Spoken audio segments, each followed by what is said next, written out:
ॐ नमो भगवते वासुदेवाय। ॐ नमो भगवते वासुदेवाय। ॐ नमो भगवते वासुदेवाय। ॐ अज्ञानतिमिरान्धस्य ज्ञानाञ्जनशलाकया चक्षुरुन्मीलितं येन तस्मै श्रीगुरवे नमः। श्रीचैतन्यमनोभीष्टं स्थापितं येन भूतले स्वयं रूप कदा मह्यं ददाति स्वपदान्तिकम्। वन्देऽहं श्रीगुरो श्रीयुतपदकमलं श्रीगुरून् वैष्णवांश्च श्रीरूपं साग्रजातं सहगण रघुनाथान्वितं तं सजीवं साद्वैतं सावधूतं परिजनसहितं कृष्णचैतन्यदेवं श्रीराधाकृष्णपादान् सहगण ललिता श्रीविशाखान्वितां च। हे कृष्णा करुणा सिन्धो दीनबन्धो जगत्पदे गोपेश गोपिका कान्ता राधाकान्त नमस्तुते। तप्त काञ्चन गौराङ्गी राधे वृन्दावनेश्वरी वृषभानुसुते देवी प्रणमामि हरिप्रिये। वाञ्छकल्पतरुभ्यश्च कृपा सिन्धुभ्य एव च पतितानां पावनेभ्यो वैष्णवेभ्यो नमो नमः। जय श्री कृष्ण चैतन्य प्रभु नित्यानंद श्री अद्वैत गदाधर श्रीवासादि गौरभक्तवृन्द। हरे कृष्णा कृष्ण कृष्णा हरे हरे, हरे राम राम राम हरे हरे। ஹரே கிருஷ்ணா. 18 நாட்களில் பகவத்கீதை என்ற நிகழ்ச்சியில 6வது நாட்களாக இன்னைக்கு வந்திருக்க எல்லா பக்தர்களையும் ஸ்ரீ ஸ்ரீ ராதாகிருஷ்ணா இஸ்கான் மேங்களூர் சார்பாக வருக வருக என்று வரவேற்கின்றோம். நம்ம இன்னைக்கு 6வது நாள்ல இருக்கோம் பகவத்கீதையோட செஷன்ல. நம்ம ஏற்கனவே பார்த்த மாதிரி 18 அத்தியாயங்கள் இருக்கு பகவத்கீதையில. முதல் 6 அத்தியாயங்கள் வந்து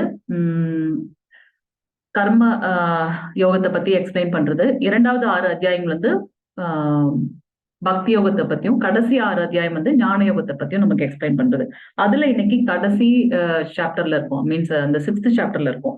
ஃபர்ஸ்ட் சாப்டரோட பேர் சொல்ல முடியுமா யாராவது? முதல் அத்தியாயத்தோட பேர், முதல் அத்தியாயத்தோட பேர்? ஹரே கிருஷ்ணா. அர்ஜுன விஷாத யோகம். ஹரே கிருஷ்ணா மாதாஜி. அர்ஜுன விஷாத யோகம், குருக்ஷேத்திரத்தில் படைகளை கவனித்தல், அதுதான் ஃபர்ஸ்ட் சாப்டர் நம்ம பார்த்தோம். 46 ஸ்லோகங்கள் இருந்தது. செகண்ட் சாப்டரோட பேர் சொல்ல முடியுமா யாராவது? செகண்ட் சாப்டர் சாங்கிய யோகம். இன்னைக்குதான் நம்ம அதை பார்க்க போறோம். செகண்ட் சாப்டர் கீதையின் உட்பொருள் சுருக்கம். கீதையின் உட்பொருள் சுருக்கம் நேத்து நான் தப்பா சொல்லிட்டேன். கீதையின் உட்பொருள் சுருக்கம் செகண்ட் சாப்டர், அதுல 72 ஸ்லோகங்கள் இருக்கு. தேர்ட் சாப்டர் கர்மயோகம். ஹரே கிருஷ்ண மாதாஜி. அதுல 43 ஸ்லோகங்கள் இருக்கு கர்மயோகம். 4வது சாப்டர் கர்மயோகம் ஞான யோகம். ஞான யோகம் அது இன்னொரு பேர் வந்து உன்னத அறிவு, ஒரு உயர்ந்த அதுக்கு ஈக்குவலா எதுவுமே கிடையாது, உன்னத அறிவு. அது வந்து 4வது சாப்டர் பார்த்தோம். அதுல 42 ஸ்லோகங்கள் இருந்தது. நேத்து பார்த்த சாப்டர் சந்நியாச யோகம், கர்மயோகம். அதுல கிருஷ்ண உணர்வோட செயல் எப்படி செய்யறது அப்படின்றத வந்து நம்ம பார்த்தோம். அது வந்து 5th சாப்டர். சந்நியாச யோகம் நம்ம வந்து இதுலயும் பார்க்கல. 5th சாப்டரோட பேர் வந்து கர்மயோகம், கிருஷ்ண உணர்வின் செயல். கர்மத்தை எப்படி நம்ம பகவானோட எண்ணங்களோட செய்யறோம் அப்படின்றத பாக்குறதுதான் வந்து 5th சாப்டர். அதுல 29 ஸ்லோகங்கள் பார்த்தோம். இன்னைக்கு நம்ம பார்க்க போற அத்தியாயம் வந்து 6வது அத்தியாயம். இதோட பெயர் வந்து தியான யோகம். இந்த இன்னொரு இதுல எப்படி சொல்லுவோம்னா சாங்கிய யோகம். பல விஷயங்களை செய்து எப்படி பகவான் அடையிறது அப்படின்றதான் வந்து சாங்கிய யோகம். இதுல 47 ஸ்லோகங்கள் இருக்குது. இந்த அத்தியாயத்தோட பேர் வந்து தியான யோகம். சோ இது வரைக்கும் நம்ம கர்ம யோகம், ஞான யோகம், தியான யோகம். சோ இன்னைக்கு நம்ம பாக்குறது தியான யோகம். இதுல கிருஷ்ணர் வந்து நமக்கு வந்து அஷ்டாங்க யோகம் பண்றதெல்லாம் எப்படி அப்படின்றத பத்தி நமக்கு எக்ஸ்பிளைன் பண்ண போறாரு. ஹரே கிருஷ்ணா. சோ நேத்து இதுலோட ஒரு சம்மரி பார்த்துடலாம். அதுல வந்து நம்ம என்ன பார்த்தோம்? ஃபர்ஸ்ட் ஸ்லோகால வந்து அர்ஜுனர் வந்து கேட்கிறாரு, சந்நியாசம்னா என்ன, கர்மயோகம்னா என்ன, ரெண்டத்தை பத்தி எக்ஸ்பிளைன் பண்ணுங்கன்னு. சோ பகவான் எக்ஸ்பிளைன் பண்றார் கர்மயோகா சந்நியாச யோகத்தை பத்தி 2nd and 6th ஸ்லோகம் வரைக்கும். 7th இருந்து 16th ஸ்லோகம் வரைக்கும் நிஷ்காம கர்மா, கர்ம பந்தத்து. ஹரே ஹரே ஹரே ராம் ஹரே ராம் ராம் ராம் ஹரே ஹரே, ஹரே கிருஷ்ணா கிருஷ்ண கிருஷ்ண ஹரே ஹரே ராம் ஹரே ராம் ராம் ராம் ஹரே. ஓகே, நிஷ்காம கர்மா, கர்ம பந்தத்திலிருந்து விடுவிக்கிறத பத்தி 7th இருந்து 16th ஸ்லோகம் வரைக்கும் சொல்லியிருக்கார். கிருஷ்ணரின் மீது கவனம் செலுத்துவதன் மூலம் நம்ம எப்படி விடுதலை அடைவோன்றது 17th இருந்து 29th ஸ்லோகம் வரைக்கும் பார்த்தோம். இன்னைக்கு வந்து நம்ம வந்து 6வது அத்தியாயம் பார்க்க போறோம். இந்த அத்தியாயத்துல வந்து நம்ம என்னென்ன பார்க்க போறோம் அப்படின்னா, முதல் ஸ்லோகத்துல இருந்து 9வது ஸ்லோகம் வரைக்கும் அஷ்டாங்க யோகாவில் முன்னேறுவது எப்படி அப்படின்றத வந்து சொல்ல போறார். அதுல என்ன டிஃப்ரெண்டான நிலைகள் இருக்கு, அஷ்டா அப்படின்னாக்க 8, அதோட 8 வகையான நிலைகள் என்ன அப்படின்றத 10th இருந்து 32 ஸ்லோகம் வரைக்கும் பார்க்க போறோம். ஏன் மனதை கட்டுப்படுத்தணும், அஷ்டாங்க யோகம் பண்ணணும் அப்படின்னாக்கா மனதை கட்டுப்படுத்தணும், ஏன் அதை கட்டுப்படுத்தணும்ன்றத 33ல இருந்து 36வது ஸ்லோகம் வரைக்கும் பார்க்க போறோம். தோல்வியுற்ற யோகியின் இலக்கு என்ன, இல்ல அவங்களோட நிலைமை என்ன அப்படின்றத 37ல இருந்து 45 வரைக்கும் பகவான் சொல்றார். பக்தி யோகி மிக உயர்ந்த யோகம். இருக்கிற எத்தனையோ யோகங்கள் பத்தி சொன்னார். ஞான யோகம், கர்ம யோகம், அஷ்டாங்க யோகம், எல்லா யோகத்தை விட உயர்ந்த யோகம் எது அப்படின்னு பாத்தீங்கன்னா பக்தி யோகம் அப்படின்றது 46, 47வது ஸ்லோகத்துல கிருஷ்ணர் நமக்கு எக்ஸ்பிளைன் பண்றார். நம்ம ஏற்கனவே பார்த்திருக்கோம். யோகா அப்படின்னா என்ன அப்படின்னா பக்தனையும் பகவானையும் இணைப்பதுதான் யோகா. அதுக்கு நம்ம என்னென்ன பிராக்டிஸ் பண்றோமோ அதுதான் வந்து யோக பயிற்சி அப்படின்றத வந்து நம்ம பாக்குறோம். நிறைய வகைகள் இருக்கு. நம்ம இன்னைக்கு நம்ம பார்க்க போறது வந்து அஷ்டாங்க யோகம். இந்த அஷ்டாங்க யோகத்துல வந்து என்ன இதெல்லாம் பாக்குறோம் அப்படின்னாக்கா, ஃபர்ஸ்ட் வந்து யமம், வெளிப்புற பண்புகள், நம்மளோட பழக்க வழக்கங்கள்ல அந்த எங்க நம்ம யோகம் பண்ண போறோமோ அந்த இடம் வந்து எப்படி இருக்கணும், வெளிப்புற பண்புகள். நியமம், அகம் புறம் ரெண்டுமே வந்து சுத்தமா இருக்கணும். பகவானுக்கு நினைக்கிற அளவுக்கு நம்ம வந்து பண்பட்டு இருக்கணும். அதுதான் நியமம், உட்புற பண்புகள். அதுக்கு உண்டான சுத்தத்தை வந்து நம்ம ஃபாலோ பண்றோம். ஆசனம், உட்காரும் விதம் இல்ல தியானம் பண்றது, எந்த இடத்துல நம்ம உட்கார்ந்து தியானம் பண்ணணும், அதுக்கு அந்த உட்கார்றதுக்குன்னு ஒரு முறைகள்லாம் இருக்கு. அதை பத்தி எக்ஸ்பிளைன் பண்றது ஆசனம். பிராணயாமம் அப்படின்னாக்கா மூச்சு பயிற்சி. நம்மளோட அந்த மூச்சுல வந்து நம்ம ஃபோக்கஸ் பண்ணி அதுக்கப்புறம் நம்ம வந்து பகவானை அடையறதுக்கு உண்டாதுக்கு மனதை வந்து ஒருநிலைப்படுத்துறது, அதுதான் வந்து பிராணயாமம், மூச்சு பயிற்சி. பிரத்யாகாரம் அப்படின்னாக்கா புலன்களை அடக்குதல். அர்ஜுனரே சொல்லியிருக்காரு, காற்றை கூட ஒரு குடுவையில அடைச்சிடலாம் போல இருக்கு, ஆனா என்னோட மனதை கட்டுப்படுத்த முடியல அப்படின்றது. சோ மனசு எங்கெங்கயோ போகும், அதெல்லாம் திருப்பி கொண்டு வந்து போக்கஸ்டா இருக்கிறது பிரத்யாகாரம். தாரணை, கவனத்தை ஒருமித்தல், நல்ல திருப்பி போக்கஸ்டா இருக்கிறது. தியானம், தியான நிலையில் உட்காருதல். கடைசியா வந்து சமாதி, ஒருமித்தல். நமக்கு உள்ளார இருக்கிற பரமாத்மாவை பத்தி அவர் மேல மெடிடேஷன் பண்ணி தியானம் பண்ணி அவரோட ஒருமிச்சு போறது, ஒருமித்தல் ஆர் ஒருங்கிணைப்பு, அதுதான் வந்து சமாதி. சமாதிலையும் 2 டைப் ஆஃப் சமாதி இருக்கு. அதை நம்ம இன்னைக்கு பார்க்க போறோம். ஃபர்ஸ்ட்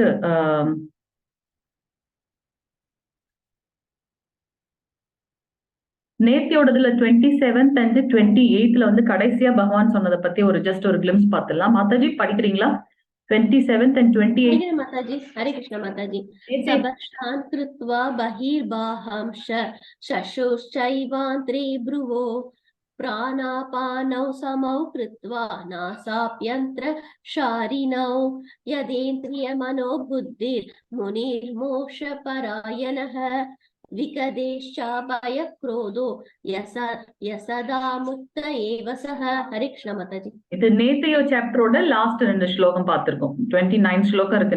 நேத்ததுல வந்து 27th and 28th. எல்லா புறப்புலன் விஷயங்களையும் வெளியே நிறுத்தி, புருவ மத்தியில் கண்களையும் பார்வையையும் நிறுத்தி, நாசிக்குள் உள் வெளி சுவாசங்களை நிறுத்தி, மனம், புலன்கள், அறிவு இவற்றை கட்டுப்படுத்தக்கூடிய முக்தியை விரும்பும் ஆன்மீகவாதி ஆசை, பயம், கோபம் இவற்றிலிருந்து விடுபடுகின்றான். எப்போதும் இந்நிலையில் இருப்பவன் நிச்சயமாக முக்தி அடைந்தவனே. கிருஷ்ணர் வந்து இப்படி சொல்லல, நீ பக்தி பண்ணி என்கிட்ட வர்றது அப்படின்ட்டு. இந்த யோகிகளும் வந்து அவரை வந்து அவர்கிட்டதான் வராங்க அப்படின்றத வந்து பகவான் இங்க சொல்றாரு இல்லையா? சோ ஆனா நமக்கு வந்து இதெல்லாம் ரொம்ப கஷ்டம் இல்லையா, இந்த கலியுகத்துல மைண்ட ஃபோக்கஸ் பண்ணி பண்றது. அதனாலதான் நமக்கு வந்து பக்தி யோகத்தை வந்து அடுத்த நாளையில இருக்கிறது வந்து நம்ம பார்க்க போறோம். माताजी 6.6 माताजी 6th श्लोका। ओके माताजी, हरे कृष्ण माताजी। ओम श्री कृष्ण परमात्मने नमः। अध षष्ठोऽध्यायः ध्यान योगः।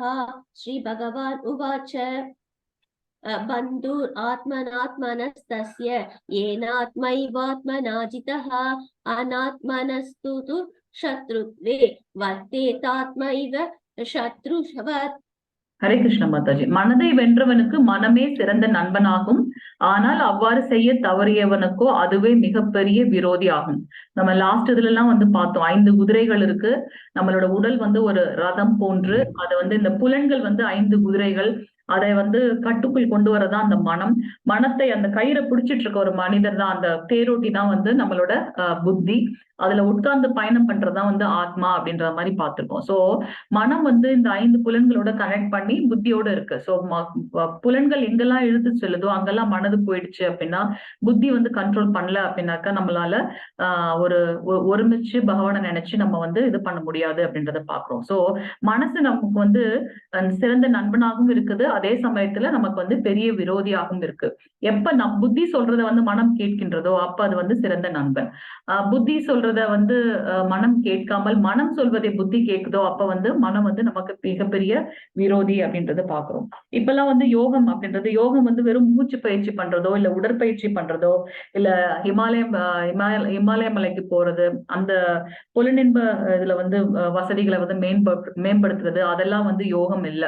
இப்ப நிறைய இது பாத்தீங்கன்னா யோகா பண்றேன்னு அந்த நம்ம இதெல்லாம் திருப்பி நம்ம இந்த உடலை வந்து எப்படி ஸ்ட்ரென்த் பண்றதுதான் பாக்குறோமே தவிர்த்து அதுக்குள்ள இருக்க அந்த ஆத்மாவை பத்தின ஞானம் வந்து ரொம்ப கம்மியாவே இருக்கு. ஆக்சுவலா ஆத்மாக்கு வந்து வலிமை தரக்கூடிய செயல்களை வந்து நம்ம பண்ணணும். அதுதான் வந்து உண்மையான யோகா பயிற்சி அப்படின்றத வந்து நம்ம பாக்குறோம். ஹரே கிருஷ்ண மாதாஜி. 10th ஸ்லோகம் மாதாஜி. हरे कृष्ण माताजी। योगी युज्जित सततम् आत्मानं रहसि स्थित एकाकी यद चित्तात्मा निराशीर अபரிக்ரகः। हरे कृष्ण माताजी। ஹரே கிருஷ்ண மாதாஜி. யோகியானவன் எப்படி இருக்கணும் அப்படின்றத வந்து கிருஷ்ணர் இங்க சொல்றாரு. யோகியானவன் தனது உடல், மனம் மற்றும் ஆத்மாவினை பரமனின் தொடர்பில் எப்போதும் ஈடுபடுத்த வேண்டும். அவன் தனிமையான இடத்தில் தனியே வசித்து மனதை கவனத்துடன் எப்போதும் கட்டுப்படுத்த வேண்டும். அவன் உரிமை உணர்வுகளிலிருந்தும் ஆசைகளிலிருந்தும் விடுபட்டு இருக்க வேண்டும் அப்படின்றத சொல்றார். இங்க நம்ம பார்த்தோம்னா இது வந்து இந்த மாதிரி முயற்சி, இந்த மாதிரி யோகிகளும் வந்து பகவான் அடையறாங்க அப்படின்றத வந்து பார்த்தோம். ஏற்கனவே நம்மளோட கிளாஸ்ல பார்த்திருக்கோம். எப்படி சூரியன் எடுத்துட்டோம் அப்படின்னாக்கா சூரியனோட ஒளிக்கதிர் ஒண்ணு, சூரியனை சுத்தி இருக்கிற அந்த வட்டமான ஒரு ஐ மீன் நெருப்பு ஒண்ணு, அது உள்ளார இருக்க அந்த கிரகம், சூரிய கிரகம், இந்த 3 விஷயம் இருக்கு. அதே மாதிரிதான் கிருஷ்ணரை வந்து நம்ம 3 விதமா வந்து புரிஞ்சுக்கலாம். ஒண்ணு பரபிரம்மம், பரமாத்மா அண்ட் பரமபுருஷ பகவான், பரம பகவான் இல்லையா? சோ பரபிரம்மம் அப்படின்றது வந்து எப்படி சூரியனோட வெளிச்சம் எங்க எல்லா இடத்துலயும் பரவி இருக்கோ அது போல அருவ பிரம்மமா பகவான் இருக்கார். நமக்கு வந்து கண்ணுல தெரியல, ஆனா இங்க எல்லாத்தையும் வந்து படைக்கப்பட்டது எல்லாமே வந்து பகவானோடதான் நம்ம பாக்குறோம். அது வந்து பரபிரம்மம். பரமாத்மா அப்படின்றது ஒவ்வொருத்தருக்கும் இதயத்திலயும் வந்து நம்ம பார்த்திருக்கோம். ஆத்மாவும் இருக்கு, பரமாத்மாவும் இருக்கு. பரமாத்மா வந்து ஆத்மாவை பார்த்துட்டே இருக்கு. நம்ம சொல்றோம்ல இன்னர் கான்சியஸ் அப்படின்னு சொல்லிட்டு. சோ அது வந்து நம்மளோட சூரியனோட அந்த வட்டமா இருக்கிற அந்த இதை நம்ம வந்து பார்க்கலாம். அதுக்கு ஈக்குவலா எடுத்துக்கலாம். சூரிய கிரகம் உள்ள இருக்கிறத பாத்தீங்கன்னா அதுதான் வந்து பரமபுருஷ பகவான். சோ அவர் வந்து கிருஷ்ணர் வந்து இந்த 3 விதத்துல வந்து நம்ம வந்து புரிஞ்சுக்கலாம். இங்க வந்து என்ன சொல்றாங்க அப்படின்னாக்கா யோகியானவர் வந்து தன்னோட உடல், மனம், ஆத்மாவை அந்த பரபிரம்மத்துலதான் வந்து அவங்க எப்பவும் தொடர்புல வச்சிருக்கணும்.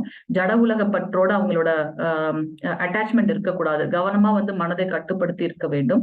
அவங்க வந்து தன்னுணர்வு பெற்று தன் இதயத்துக்குள்ள இருக்க பரமாத்மா மேல மெடிடேட் பண்ணி அவங்க வந்து பிரம்மத் கிட்ட வராங்க. அல்டிமேட்டா பாத்தீங்கன்னா யோகிகளும் வந்து கிருஷ்ணரை தான் வந்து அடையறாங்க அப்படின்றத வந்து நம்ம பார்க்கலாம். சுகதேவ கோஸ்வாமி சுகபிரம்மம் வந்து பாத்தீங்கன்னா அவரு பிறப்பிலே வந்து அவர் வந்து பெரிய யோகி, ஞானி இல்லையா? அவர் வந்து ஆல்ரெடி வந்து பகவானை பத்தி புரிஞ்சுட்டதுனாலதான் அவர் சொல்வார், எனக்கு இந்த ஜட உலகில வர இஷ்டம் இல்லைன்னா அம்மாவோட வயிற்றுலயே ரொம்ப நாளா இருக்குன்னு நம்ம பார்த்தோம். சோ அவர் வந்து பிறப்பிலே வந்து யோகி. ஆனா வந்து யோகியா இருந்து இல்ல ஞானியா இருந்து என்ன பண்றாரு, பக்தி யோகம் தான் வந்து சிறந்தது அப்படின்றத புரிஞ்சுட்டு அவர் வந்து பக்தி பண்ண வந்ததுனாலதான் வந்து பாகவதத்தை வந்து நம்மளோட பரீட்சித் மகாராஜுக்கு கொடுத்தாரு அப்படின்றத வந்து நம்ம பார்க்கிறோம்.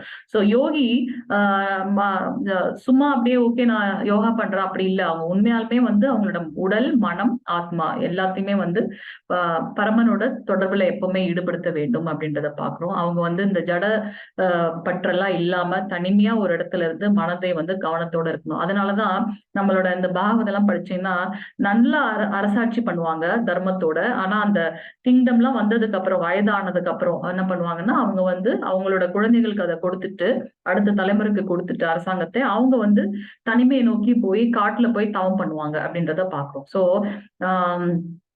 4 விதமாக நம்ம வந்து பிரிக்கலாம். ஒண்ணு பிரம்மச்சரியர், பிரம்மச்சாரி, கிரகஸ்தர், அதுக்கப்புறம் வந்து வர்ணாசிரமத்தை பண்றவங்க, அந்த லாஸ்டா வந்து சன்னியாசி அப்படின்றத வந்து நம்ம பாக்குறோம்.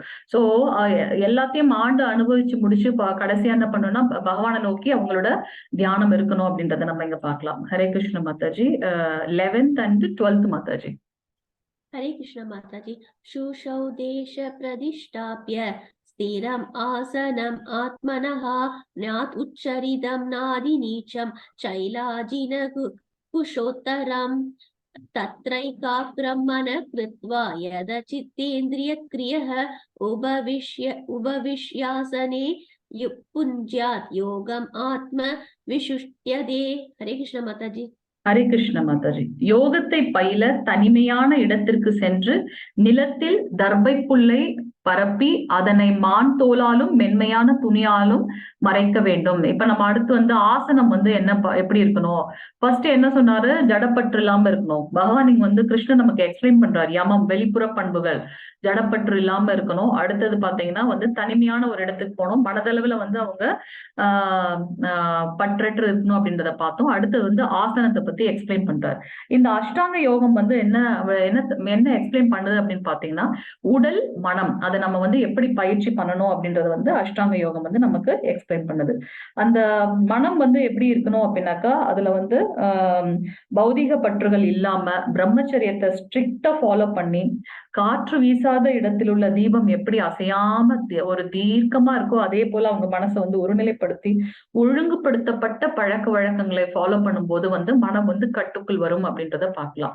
சோ இங்க வந்து ஆசனத்தை பத்தி பகவான் எக்ஸ்பிளைன் பண்றார் கிருஷ்ணர்.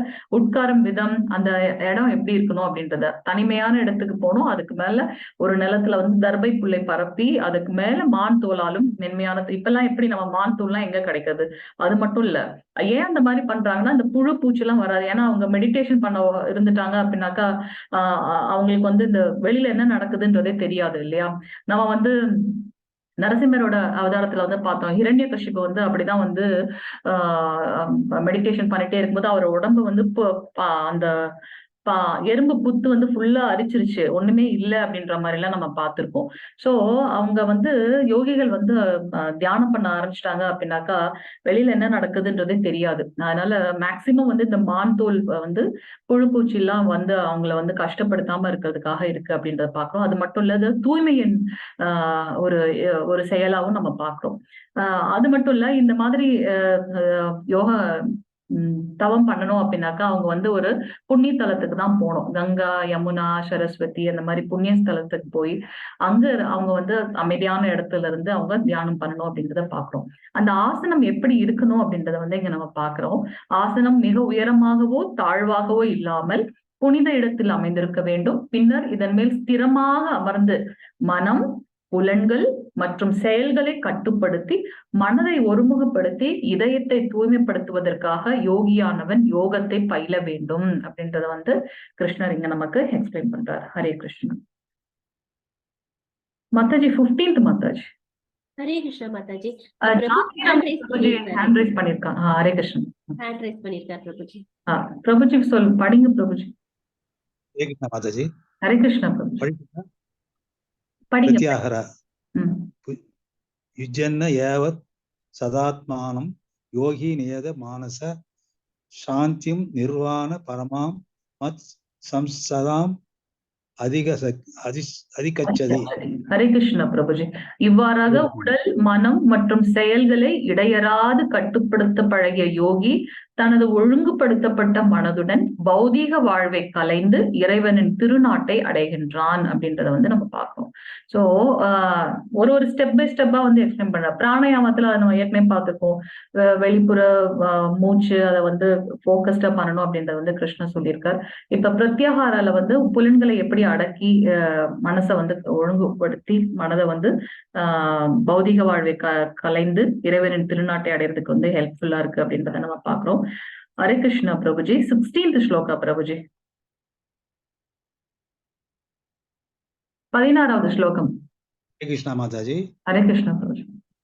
நாத் யஷ்னதாஸ் யஷ்னதஸ் துயோகோ அஸ்தி ந சைகாந்தம் அனுஷ்ணத ந சாதிஸ்வர ஷீலஸ்ய ஜாகிரதோ நைவ சார்ஜுனா. ஹரே கிருஷ்ணா. அர்ஜுனா ஹரே கிருஷ்ணா. ஹரே கிருஷ்ணா பிரபுஜி. அர்ஜுனா, எவனொருவன் மிக அதிகமாக அல்லது மிக குறைவாக உண்கின்றானோ, மிக அதிகமாக அல்லது மிக குறைவாக உறங்குகின்றானோ, அத்தகையோன் யோகி ஆவதற்கான வாய்ப்பே இல்லை அப்படின்றத வந்து கிருஷ்ணர் இங்க சொல்றார். நம்மளோட இது வந்து எல்லாமே வந்து மைல்டா இருக்கணும்.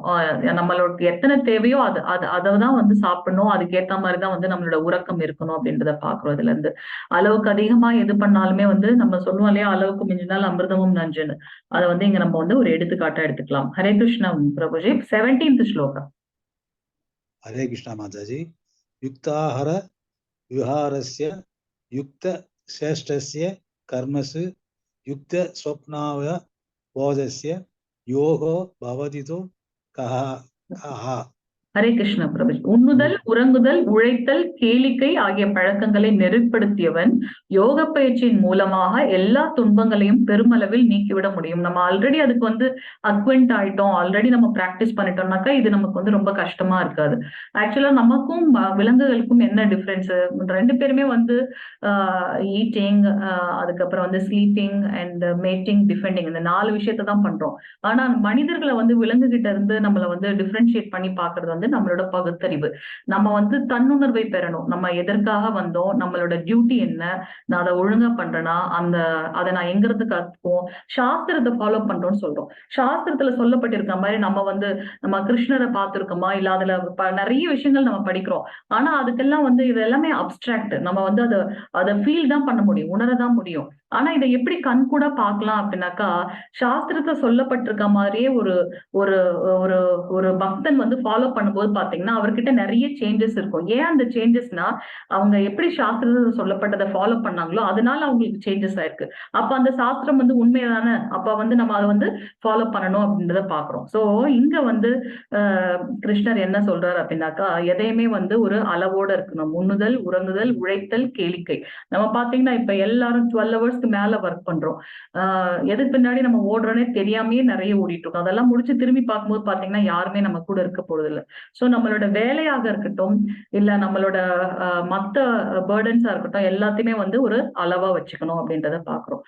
அன்னெசரியா இந்த மாதிரி நம்ம வந்து டெலிவிஷன் பாக்குறதோ, இல்ல வந்து அதை பத்தின ஒரு டிஸ்கஷன் இருக்குதோ, அதெல்லாம் விட்டுட்டு நம்ம மேக்சிமம் வந்து நம்மளோட ஃபேமிலியை வந்து ஒரு ஆன்மீகமா எடுத்துட்டு போனோம்னா நமக்கு வந்து நிறைய கஷ்டங்கள் இருக்காது. நம்ம ஈஸியா வந்து நம்ம வந்து ஸ்பிரிச்சுவல் லைஃப்ல வந்து முன்னேற முடியும்ன்றத நம்ம பாக்குறோம். ஹரே கிருஷ்ண மாதாஜி. பிரபுஜி அடுத்து 18th ஸ்லோகா பிரபுஜி. ஹரே கிருஷ்ணா மாதாஜி. ஹரே கிருஷ்ண. காரண யதா விநியதம் சிததம் ஆத்மன் ஏவாதிஷ்டதே நிஸ்பிருஷ சர்வ காமேபியோ யுக்தயுத் யுச்சய தே ததா. ஹரே கிருஷ்ணா பிரபுஜி. பிரத்யாகாரம்ன்றத வந்து பகவான் எக்ஸ்பிளைன் பண்ணார் இல்லையா, புலன்களை வந்து எப்படி அடக்குதல் அப்படின்னா, எப்படி நான் வந்து அடக்க முடியும்னா, ஆல்ரெடி அந்த புலன்கள் வந்து கட்டுக்குள்ள இருந்தா அதை பண்ண முடியும். எப்படி, ஆனா அதிகமா எதையுமே நான் பண்ணாதப்போ அது வந்து ஆல்ரெடி கட்டுக்குள் இருக்கு அப்படின்றத பாக்குறோம். இப்ப வந்து அடுத்து வந்து தாரணை அப்படின்றத எக்ஸ்பிளைன் பண்றாரு. அப்படின்னா என்ன? கவனத்தை ஒருமித்தல். யோகியானவன் யோக பயிற்சியின் மூலமாக தனது மனதின் செயல்களை ஒழுங்குபடுத்தி எல்லா ஜட ஆசைகளிலிருந்தும் விடுபட்டு உன்னதத்தில் நிலை பெறும் போது யோகத்தில் நன்கு நிலை பெற்றவனாக கூறப்படுகின்றான். அது நம்ம ஏற்கனவே பார்த்தோம். அந்த பிராணயாமம் எல்லாம் பண்ணும்போது அந்த மூச்சோட உள்வாங்கிறது, வெளிவிடுறது, அதுல போக்கஸ்டா இருக்கும்போது பாத்தீங்கன்னா நமக்கு மற்ற இது வந்து மனதை அதுலயே நம்ம பண்ணும்போது நம்ம மற்ற விஷயத்துல இருந்து நம்ம வந்து கட்டுக்குள் கொண்டு வந்துடலாம் அப்படின்றத வந்து பார்க்கணும். சோ நம்ம மைண்டு வேற எங்கேயோ அலைப்பாய்ந்தாலும் அதை திருப்பி நம்ம கொண்டு வரும். நம்ம இப்ப சாண்டிங் பண்ணும்போது கூட நம்ம சொல்லுவோம் 108 டைம்ஸ் நம்ம பண்ணணும், 16 rounds மினிமம் நம்ம பண்ணணும் போது, நம்ம சாண்டிங் பண்ணும்போது அப்பதான் வந்து அன்னைக்கு ஃபுல்லா என்னென்னலாம் நடந்ததோ அதெல்லாம் நமக்கு வந்து ஞாபகம் வரும். வாய்மூல மட்டும்தான் நம்ம வந்து சொல்லிட்டே இருப்போம். நம்மளோட 10 அபராதங்கள் இருக்கு, நாம அபராதங்கள். அதுல ஒண்ணு வந்து இன்அட்டென்டிவ் சாண்டிங். நம்ம வந்து ஒரு அட்டென்டிவா சாண்டிங் பண்ணலன்னா அது கூட ஒரு அபராதம் அப்படின்றத பாக்குறோம். சோ இதை எப்படி நம்ம வந்து ரெக்டிஃபை பண்ணலாம்னாக்கா, மார்னிங்கே நம்ம இந்த சாண்டிங்கோட ரவுண்ட்ஸ் முடிச்சிட்டோம் அப்படின்னாக்கா நமக்கு வந்து அவ்வளவு இது இருக்காது. ஏன்னா அப்பதான் வந்து பிரம்ம முகூர்த்தம், மனது வந்து ஒரு ஒரு ஒரு சாந்தமான ஒரு நிலையில இருக்கு. அப்போ வந்து நம்ம ஹரே கிருஷ்ண மகாமந்திரம் சொல்லும்போது ஹரே கிருஷ்ண கிருஷ்ண கிருஷ்ண ஹரே ஹரே ஹரே ராம் ராம் ராம் ஹரே ஹரே அப்ப சொல்லும்போது நமக்கு வந்து அது நம்ம கேட்டுட்டு இருக்கும்போது நம்ம மனது வந்து ஒருமுகப்படுத்தப்படும் அப்படின்றத இங்க பாக்குறோம். சோ யோகியானவன் யோக பயிற்சியின் மூலமாக தனது மனதின் செயல்களை ஒழுங்குபடுத்தி எல்லா ஜட ஆசைகளிலிருந்தும் விடுபட்டு உன்னதத்தில் நிலை பெறும் போது யோகத்தில் நன்கு நிலை பெற்றவனாக கூறப்படுகின்றான் அப்படின்றத நம்ம இங்க பாக்குறோம். அடுத்த நிலை வந்து தியானம் வந்து எப்படி இது 19th ஸ்லோகா பிரபுஜி. ஹரே கிருஷ்ணா. 19வது. ஹரே கிருஷ்ணா மாதாஜி. ஹரே கிருஷ்ணா. யதா தீவோ நிவாத சோதோ நேங்கதே சோபமா ஸ்மிருதா யோகினோ யத சித்தஸ்ய யுஜ்யதோ யோகம் ஆத்மனா. ஹரே கிருஷ்ணா மாதாஜி. ஹரே கிருஷ்ணா பிரபுஜி. காற்று வீசாத இடத்தில் உள்ள தீபம் அசையாமல் இருப்பதை போல மனதை அடக்கி யோகியும் திவ்யமான ஆத்மாவின் மீதான தனது தியானத்தில் எப்போதும் ஸ்திரமாக உள்ளான். நம்ம வந்து என்ன வெளியில நடந்தாலும் அது தெரியாம நம்ம வந்து ரொம்ப போக்கஸ்டா இருப்போம். அதுதான் வந்து அந்த யோகி வந்து எப்படி மனதை கட்டுப்படுத்தி மனதிற்குள்ள நமக்கு உள்ளார இருக்க அந்த பரமாத்மா மேல தன்னோட கவனத்தை வைக்கிறாரு அப்படின்றத பாக்குறோம். இந்த இதுக்கு வந்து ஒரு பெஸ்ட் எக்ஸாம்பிள் பாத்தீங்கன்னா துருவ மகாராஜ் வந்து 5 வயது குழந்தையா இருக்கும்போது, நிறைய இதுல டிவோட்டிஸ் இருக்கீங்க உங்களுக்கு தெரியும். அப்ப வந்து அவங்களோட அப்பா வந்து ஒரு அரசன். அவருக்கு வந்து 2 மனைவிகள். அதுல மூத்த மனைவியோட பிள்ளைதான் வந்து துருவ மகாராஜ். அப்ப அவர் வந்து 5 வயது தான் இருக்கும். ஆனா அவருக்கு வந்து ஒரு பட்சமாவே இருப்பாரு அவங்களோட அப்பா அரசன். அப்ப என்ன பண்ணுவாரு, இவங்க வேற ஒரு இடத்துல இருப்பாங்க. அரண்மனையில வந்து அந்த சித்தி இருப்பாங்க. அப்ப அவங்க போகும்போது என்ன ஆகுது, தன்னோட சித்தியோட மகனை வந்து அவர் அவருடைய தொடையில வச்சு இது கொஞ்சிட்டு இருப்பாரு. அதை பார்த்த உடனே துருவ மகாராஜுக்கு ஆசையா இருக்கும். சோ வேகமா போய் அப்பாவோட மடியில உட்கார்ந்து இருப்பார். அத உடனே என்ன பண்ணுவாங்கன்னா, அவங்க சித்தி 5 வயது குழந்தை. ஆனா அந்த சித்தி என்ன பண்ணுவாங்கன்னா, வேகமா அந்த குழந்தைய எடுத்து கீழே தள்ளிட்டு அவங்க சொல்லுவாங்க, நீ இந்த இடத்துல உட்காரணும்னா என்னோட வயித்துல நீ வந்து மகனா பிறந்திருக்கணும் அப்படின்னு சொல்லி அவங்க சொல்லுவாங்க. அப்ப அவங்களுக்கு வந்து ரொம்ப கஷ்டமா இருக்கும். துருவ மகாராஜ் ரொம்ப ஃபீல் பண்ணுவார். அரசர் ஒண்ணும் சொல்ல மாட்டாரு. அப்ப என்ன பண்றாரு, இவரு அம்மா கிட்ட போய் கேக்குறாங்க. அவங்க அம்மாட்ட கேட்கும்போது அவங்க அம்மா சொல்லுவாங்க, நான் வந்து உனக்கு ஆறுதல் சொல்லக்கூடிய இடத்துல இல்ல, எனக்கே வந்து அந்த இடம் கிடையாது. அதனால நீ வந்து அப்ப நான் என்ன பண்ணட்டும்னா, நீ வந்து பகவானை நோக்கி தியானம் பண்ணு, தவம் பண்ணு அப்படின்னு சொல்றாங்க. அப்ப வந்து அவர் சொல்லுவாரு, அவர் என்ன நினைச்சுக்குவாருன்னா, துருவ மகாராஜ் இவ்வளவு பெரிய இந்த உலகத்தையே இவர் வந்து அரசாங்கம் பண்றதுனால தானே அவருக்கு இதை விட பெரிய அரசாங்கத்தை வந்து நான் கேட்கணும் அப்படின்னு நினைச்சிட்டு என்ன பண்றார், அம்மா கிட்ட ஆசை வாங்கிட்டு கிளம்புறாரு காட்டுக்கு. ஆனா அவருக்கு வந்து எப்படி பண்ணணும் என்னன்னு தெரியாது. அம்மா சொல்லிட்டாங்க காட்டுக்கு போய் பகவானை நினைச்சு தவம் பண்ணணும்னு சொல்லிட்டு அவர் கிளம்புறாரு. அப்ப வந்து நடுவுல நாரத முனிவர் வர்றாரு. அவர் கேட்கிறாரு, என்னப்பா எங்க போறேன்னு. இல்ல நான் வந்து பகவானை நோக்கி தவம் பண்ண போறேன் அப்படின்னு. 5 வயது குழந்தை. அப்ப அவர் கேட்பாரு, உனக்கு தெரியுமா அவர் எப்படி இருப்பாரு அப்படின்னு சொல்லிட்டு. இல்ல எனக்கு தெரியாத போது இவர் வந்து எக்ஸ்பிளைன் பண்றாரு. அவரோட தாமரை பாதத்துல இருந்து இவர் எல்லாத்தையும் எக்ஸ்பிளைன் பண்றாரு. அவரை நீ எப்படி தியானம் பண்ணணும் அப்படின்ற மந்திரத்தை வந்து நாரத முனிவர் வந்து சொல்லித்தரார். நமக்கு வந்து எப்ப நம்ம ஆன்மீக குரு மூலமா போறோமோ அப்ப வேகமா வந்து பகவானை வந்து அடைந்து விட முடியும். ஏன்னா அவங்க வந்து நமக்கு வழிகாட்டுறாங்க இல்லையா. சோ அந்த மந்திரத்தை அவர் வாங்கிட்டு என்ன பண்றாரு, துருவ மகாராஜ் வந்து தவம் பண்ண ஆரம்பிக்கிறார். அவரோட இது பாத்தீங்கன்னா, முதல்ல வந்து ஒரு நாளைக்கு ஒரு தடவை தண்ணி குடிப்பாரு. அதே மாதிரி அடுத்த 3 மாசத்துக்கு வந்து வெறும் இலை, அதுவும் உதிர்ந்து கீழே விழுற இலைய மட்டும் 2 நாளைக்கு ஒரு தடவை அந்த மாதிரி சாப்பிடுவாரு. அதாவது அந்த உண்ணுதல் உறங்குதல் அதெல்லாம் அப்படியே கொஞ்சம் கொஞ்சமா கண்ட்ரோல் பண்ணிட்டே வருவார் அவர். கடைசியில பாத்தீங்கன்னா வெறும் காற்றை மட்டும் மாதத்துக்கு ஒரு தடவை காற்றை மட்டும் வந்து எடுத்துக்குவாரு சாப்பாடா அந்த மாதிரி. சோ இந்த அவரோட அந்த தவத்தோட வலிமை என்னாச்சு அப்படின்னாக்கா, மேலுலகமும் வந்து ரொம்ப ஹீட் ஆயிடுது அவரோட இதால. அவங்க எல்லாருமே திருப்பி பிரம்மா கிட்ட போறாங்க. ஏன்னா பிரம்மா தானே அவங்களை எல்லாரையும் படைத்தவர். அதனால அவங்க கிட்ட போறாங்க. அவர் வந்து திருப்பி பகவான் கிட்ட வந்து கோரிக்கை வைக்கும்போது அப்ப பகவான் வந்து அவருக்கு வந்து அருள் பாலிக்கிறார். ஆனா துருவ மகாராஜ் என்ன பண்றாரு, மனதுக்குள்ள இருக்கிற அந்த பகவானை நினைச்சு இது பண்றதுனால அவருக்கு வெளியில பகவான் வந்து நிக்கும் போது கூட அவருக்கு தெரியல விஷ்ணு பகவான் வந்திருக்காருன்னு சொல்லிட்டு. அதுக்கப்புறம் வந்து அவர் வந்து அவரோட சங்க எடுத்து துருவ மகாராஜ் தலையில வச்சு அதுக்கப்புறம் வந்து அவர் அந்த தியானத்துல இருந்து வெளியில எடுக்கிறாருன்னு நம்ம பாக்குறோம். இதுல இருந்து நமக்கு என்ன தெரியுதுன்னா, யோகியானவன் எப்படி தவம் பண்ணணும், எப்படி வந்து ஸ்திரமா இருக்கணும் அப்படின்றத வந்து நம்ம பார்க்கலாம். காற்று வீசாத இடத்தில் உள்ள தீபம் தெய்வம் அசையாம அப்படியே நிலைத்து இருக்கும் இல்லையா, அதே மாதிரி நம்மளோட மனதை வந்து அடக்கி திவ்யமான ஆத்மாவின் மீதான திவ்யமான ஆத்மா இது நம்மளோட பரமாத்மா. கிருஷ்ணர் 3 விதமா வந்து வியாபித்து இருக்கார் அப்படின்னு நம்ம பாக்குறோம். சோ பரமாத்மா மேல நம்மளோட மனதை தியானத்தை வைத்து ஸ்திரமா அப்படியே நிலையா இருக்கிறது வந்து பகவான் சொல்றாரு. அதுதான் வந்து தியானம் அப்படின்றத எக்ஸ்பிளைன் பண்றாரு. கடைசியா வந்து சமாதி. ஹரே கிருஷ்ணா பிரபுஜி. 20 to 23 புக் வச்சிருக்கீங்களா? ஸ்லோக புக் இல்லைன்னா வாசிக்கட்டும். புக் இருக்கு மாதாஜி, படிங்க பிரபுஜி. 20 to 23. ஹரே கிருஷ்ணா. ஹரே கிருஷ்ணா பிரபுஜி.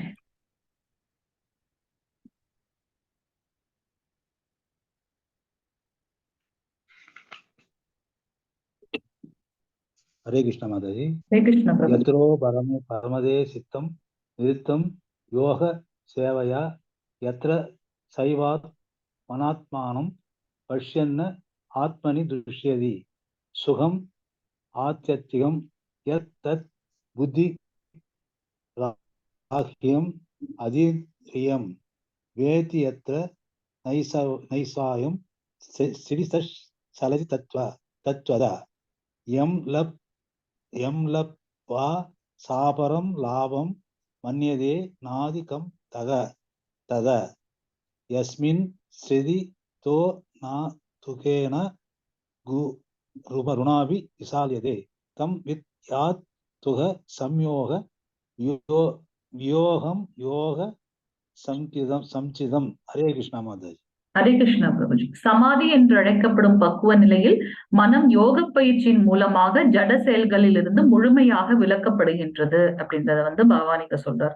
தூய மனதால் தன்னை கண்டு தன்னில் இன்பத்தை அனுபவிப்பதற்கு ஒருவனிடம் உள்ள திறனிலிருந்து இப்பக்குவ நிலையை உணரலாம். தன்னில் அனுபவிப்பதற்குனா உடனே நம்மளோட செல்ஃப் இது கிடையாது, நமக்கு உள்ளார இருக்க பரமாத்மாவை பத்தி நம்ம தியானம் பண்ணி அதுல வந்து திருப்தி அடைகிறது. அந்த இன்ப நிலையில் அவன் திவ்யமான புலன்களின் மூலம் எல்லையற்ற திவ்யமான ஆனந்தத்தை அனுபவிக்கின்றான். ஏன்னா பகவான் வந்து திவ்யமானவர், நம்ம அவர்கிட்ட இருந்து வந்திருக்கோம். இப்ப நம்ம யோகம் பண்றதும் அவரை பத்தி தான். அதனால அது ஒரு திவ்யமான ஆனந்தம். சில சமயம் நம்ம பாத்தீங்கன்னா டெம்பிள்லயோ நம்ம இது போகும்போது நம்மளே அறியாம ஒரு ஒரு ஒரு நல்ல ஒரு ஆனந்தமயமா இருக்கும். மயிர்கூச்செரியும் ஆனந்தம் அப்படின்னு நம்ம சொல்லுவோம் இல்லையா, அது வந்து நம்ம ஃபீல் தான், அதை நம்ம ஃபீல் தான் பண்ண முடியும். அதை எக்ஸ்பிளைன் பண்றது ரொம்ப கஷ்டம். அதெல்லாம் வந்து ரொம்ப அப்டிராக்ட், கான்கிரீட்டா நம்ம பார்க்க முடியாது. இவ்வாறு நிலை பெற்றவன் உண்மையிலிருந்து என்றும் வழுவுவதில்லை. இதைவிட உயர்ந்த லாபம் ஏதும் இல்லை என்று நினைக்கின்றேன். அத்தகு நிலையில் அமைந்தவன் மாபெரும் துயரங்களுக்கு மத்தியிலும் ஒருபோதும் அசைக்கப்படுவதில்லை. என்ன கஷ்டம் வந்தாலும் அவங்க வந்து அதுல இருந்து பிறழ மாட்டார்கள் அப்படின்றத நம்ம பார்க்கிறோம். ஜடபரதரோட இதுல பாத்தீங்கன்னா அவருக்கு எல்லாரும் விட்டு, அம்மா இல்ல, அப்பா இல்ல, சகோதரர் எல்லாருமே விட்டுட்டு போயிட்டாங்க. இருந்தாலும் அவருக்கு வந்து தெரியும் நம்ம வந்து பகவானோட பிள்ளை அப்படின்றதுனால அவர் என்ன பண்றாரு, அந்த ராஜாக்கே வந்து அவர் வந்து அறிவுரைகள் வழங்குகிறார் அப்படின்றத நம்ம பார்க்கிறோம். எப்படி நம்ம நிலைத்து இருக்கணும் அப்படின்றதுக்கு வந்து இங்க ஒரு எக்ஸாம்பிள்ஸ் நம்ம பாக்குறோம். துரோணாச்சாரியர் வந்து வில்வித்தை வந்து கற்று தரும்போது அர்ஜுனனுக்கு வந்து மனசு வந்து எங்க இருக்குன்னாக்கா அந்த குருவியோட கண்ணுல மட்டும்தான். சோ நம்மளோட மனம் அந்த அஷ்டாங்க யோகத்துல இருக்கும்போது உள்ள இருக்க பரமாத்மாவை மேல மட்டும்தான் போக்கஸ்டா இருக்கணும் அப்படின்றத வந்து நம்ம இங்க பாக்குறோம். அவங்களோட அந்த 12 வருடங்கள் வனவாசம் போகும்போதா இருக்கட்டும், எப்படி அவங்க வந்து ஸ்திரமா அதை ஃபாலோ பண்ணாங்க அப்படின்றத நம்ம பார்க்கலாம். திரௌபதியோட சுயம்பரம் அப்ப வந்து அர்ஜுனர் வந்து கீழே மேல பாக்கல, அந்த தண்ணி இருக்கும், அந்த தண்ணியில வந்து அந்த மீன் சுத்திட்டே இருக்கும், அந்த தண்ணியில இருக்கிறத பார்த்து மேல வந்து அவர் வந்து அம்பு விட்டு இது பண்ணணும். அப்ப அவர் எவ்வளவு போக்கஸ்டா இருந்தாரு அப்படின்னா, மனதை ஒருமைப்படுத்தி இருந்தாருன்னா இந்த செயலெல்லாம் பண்ணிருக்கலாம். சிறு வயதிலேயே வந்து அந்த குருவியை கரெக்டா பார்த்து அடிச்சதா இருக்கட்டும், இல்ல திரௌபதியை வந்து சுயம்பரம் பண்ணதா இருக்கட்டும். அப்படிப்பட்ட அர்ஜுனர் வந்து இப்போ வந்து கிருஷ்ணர் கிட்ட சொல்றாரு, என்னால மனதை ஒருமுகப்படுத்த முடியவில்லை. ஏன்னா இவர் எக்ஸ்பிளைன் பண்றாரு அஷ்டாங்க யோகம்னா இப்படி இதெல்லாம் பண்ணணும்னு. ஆனா அவர் என்ன பண்ணுவாரு, கொஞ்ச நேரம் ட்ரை பண்ணி பார்த்துட்டு இல்ல என்னால மனசை ஒருமுகப்படுத்த முடியல அப்படின்னு சொன்ன உடனே அடுத்த ஆல்டர்னேட்டிவ் கொடுக்குறாரு. கிருஷ்ணர் வந்து எல்லாத்துக்குமே சொல்யூஷன் கொடுத்துட்டே போறாரு. ஓகே உன்னால இதை பண்ண முடியலையா, ஓகே அது அடுத்தது இது அப்படின்றத பண்றாரு. இப்ப அடுத்த 6 அத்தியாயங்கள்ல வந்து பக்தி யோகத்தை வந்து சொல்ல போறாரு. இப்ப வந்து அஷ்டாங்க யோகத்தை வந்து சொல்றாரு அப்படின்றத வந்து பார்க்கலாம். ஹரே கிருஷ்ணா பிரபுஜி. ஹரே கிருஷ்ணா மாதாஜி. 24 சஞ்சலம் ஹீமனம் கிருஷ்ணா பிரமாதி பலவந்திரிடம் தஸ்யாகம் நிக்கிரகம் மன்யே வாயோர் இவசு துஷ்கரம் ஹரே கிருஷ்ணா மாதாஜி. ஹரே கிருஷ்ணா பிரபுஜி. கிருஷ்ணா, மனம் அமைதியற்றதும் குழப்பம் நிறைந்ததும் அடங்காததும் சக்தி மிகுந்ததும் ஆயிற்றே. ஏன்னா நம்ம இங்க இருக்கும் போதே நம்ம உலகமெல்லாம் சுத்திட்டு வந்துடலாம் அந்த மனசை வச்சுட்டு, இல்லையா? வீசும் காற்றை அடக்குவதை விட மனதை அடக்குவது கடினமானதாக எனக்கு தோன்றுகின்றது. ஏன்னா அது ரொம்ப சக்தி வாய்ந்தது. நம்ம மனசை நம்ம வந்து கட்டுப்படுத்தலைன்னா நம்மள அது எங்க வேணாலும் இழுத்துட்டு போயிடும். நம்ம அதை வந்து கண்ட்ரோல்ல கொண்டு வச்சோம்னா நம்ம தான் வந்து அதுக்கு எஜமானன், இல்லைன்னா நம்ம அதுக்கு வந்து எஜமானனா மாறிடும், இல்லையா? இதுக்கு வந்து ஒரு சின்ன கதை இருக்கும்.